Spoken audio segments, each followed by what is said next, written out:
Good morning students. Last lecture में fertilisation में हमने देखा था कि क्या क्या स्टेप्स हमारे होते हैं। तो हमने इसमें first step that is approach of sperm के बारे में हमने पढ़ा था कि किस तरीके से हमारा जो स्पर्म है वो हमारा जाएगा और कौन सी चीजें होंगी जो इसे फेवर कर रही होंगी और कौन सी चीजें हैं जो उसको हमारे क्या करेंगी एज अ बैरियर वहां पे स्पर्म के लिए वर्क करते हैं। ठीक है, फिर हमने क्या कहा था, पूरी की पूरी प्रोसेस को हमने याद रखना है और जो हमने मेल और फीमेल रिप्रोडक्टिव सिस्टम में दैट इज स्पर्म और एग, जो मेल और फीमेल गैमेट हैं उनके डायग्राम हमने अच्छे से याद रखने हैं।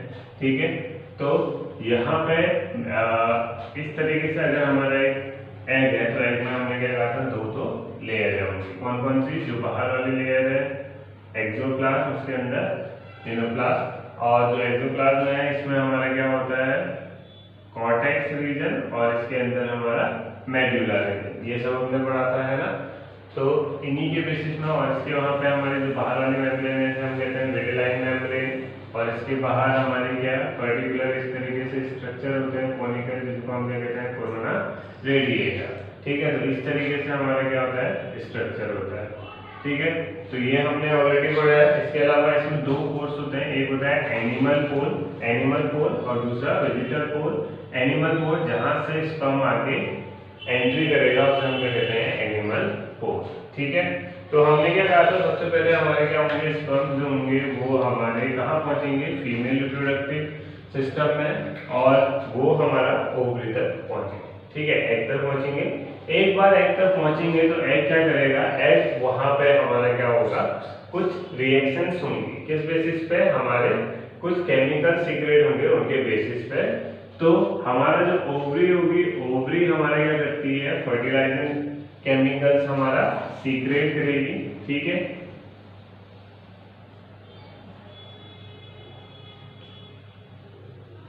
और एक बार सीक्रेट किया तो जो स्पर्म है, स्पर्म जाके क्या करेगा, उसके साथ बाइंड करने की कोशिश करेगा, और जैसे ही स्पर्म के साथ बाइंड करने की कोशिश करेगा तो अब बाकी स्पर्म से यहाँ पे ना ज्वाइन हो, इसके लिए यहाँ पे क्या होगा, एंटी फर्टिलाइजिंग केमिकल सीक्रेट होंगे, किसके थ्रू, स्पर्म की थ्रू।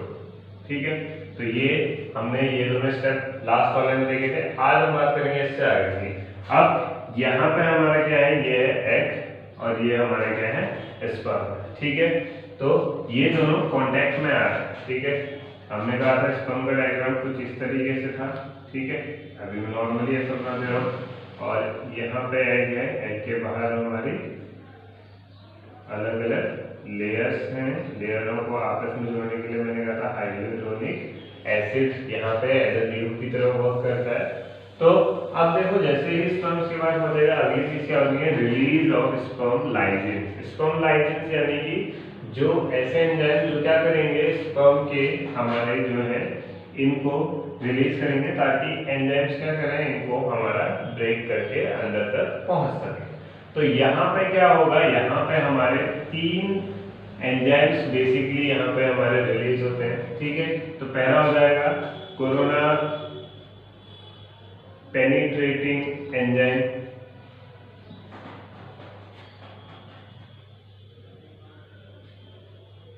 सेकंड हमारा होगा हाइलोराइनेज, और थर्ड हमारा होगा एक्रोनेज।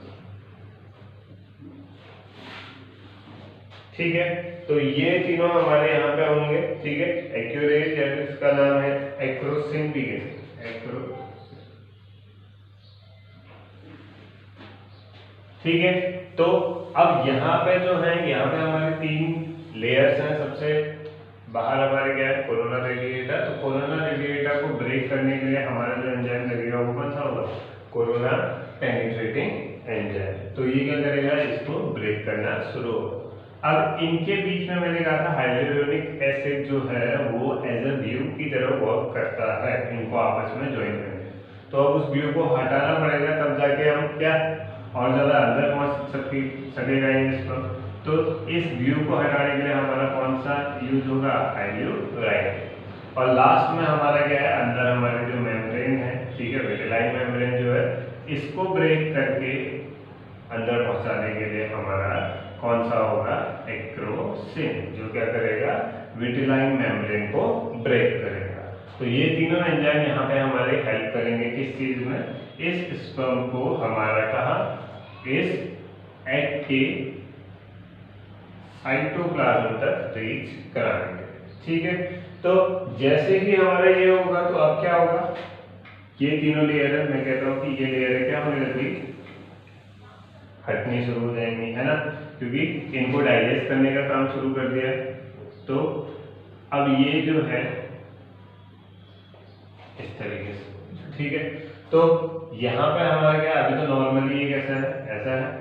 अब हमारा क्या होगा, स्पर्मलाइजेशन ने जैसे ही काम कर दिया, अब हमारा क्या होगा, एक कोनिकल लाइक स्ट्रक्चर फॉर्म होगा, यानी कि यहाँ से इस तरीके से ये कोनिकल लाइक स्ट्रक्चर हमारा फॉर्म होगा, जो क्या करेगा, जो हमारा स्पर्म वाले पोर्शन से हमारा क्या हो रहा है, अटैच हो रहा है। ठीक है, तो ये जो हमारा एक्सोसोम वाला पोर्शन है उससे हमारा अटैच होगा, इस तरीके से अटैच हुआ।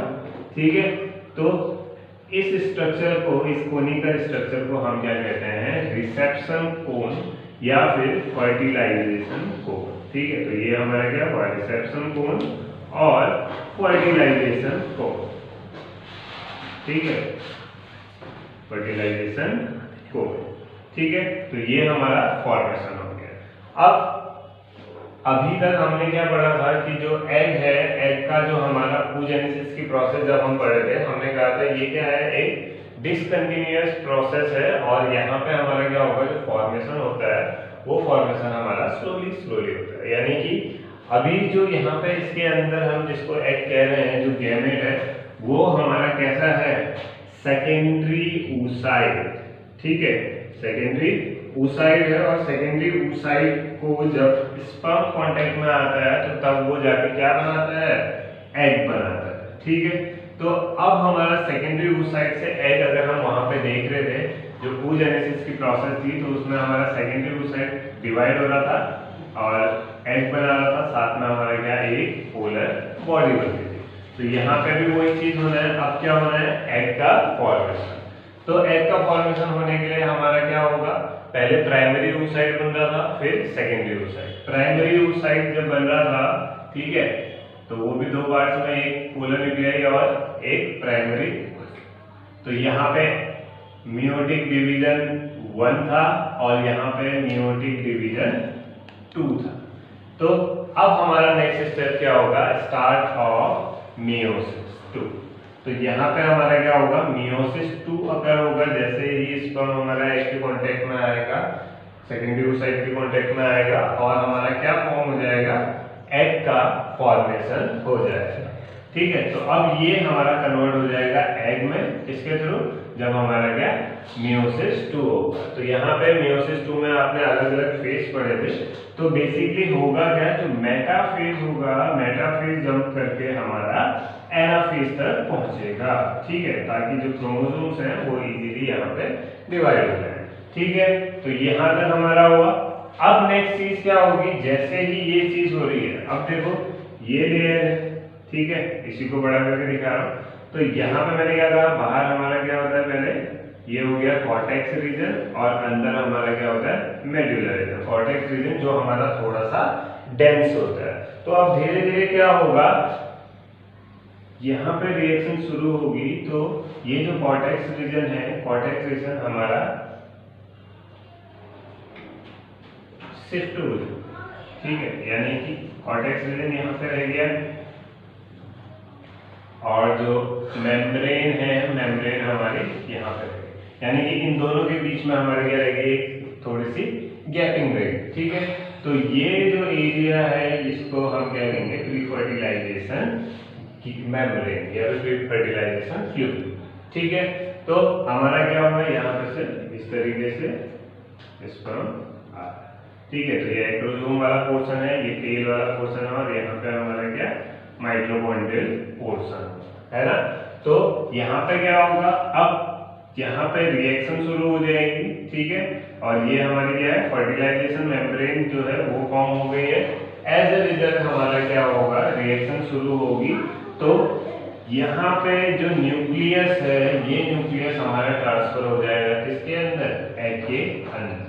तो नेक्स्ट स्टेप हमारा क्या होगा, फॉर्मेशन या फिर फ्यूजन ऑफ गैमेटिक न्यूक्लियाई, यानी कि जो गैमेटिक न्यूक्लियाई हैं उनका फ्यूजन। तो हमारा क्या होगा, दोनों के दोनों हमारे गैमेट जो हैं एनिमल पोर के थ्रू हमारा स्पर्म वाला गैमेट पहुंच गया और एग वाला गैमेट यहाँ पे, दोनों आपस में ज्वाइन होकर क्या बनाएंगे, जाइगोट, है ना। तो इसको हम क्या कहते हैं, सिनकैरियन। सिनकैरियन, सिन यानी कि टुगेदर, कैरियन यानी कि न्यूक्लियस। तो जब दोनों न्यूक्लियस साथ हैं तो इसको हमने क्या कहा, सिनकैरियन। तो इस तरीके से हमारा क्या होता है, पूरी की पूरी फर्टिलाइजेशन की प्रोसेस होगी। पहले हमारा क्या होगा, एग के बाहर की लेयर्स हटेंगी, उसको हटाने के लिए हमारा क्या, स्पर्म में क्या होगा, एक्रोसोमल पार्ट होगा जो हमारा क्या रिलीज करता है, स्पर्म लाइसेंस।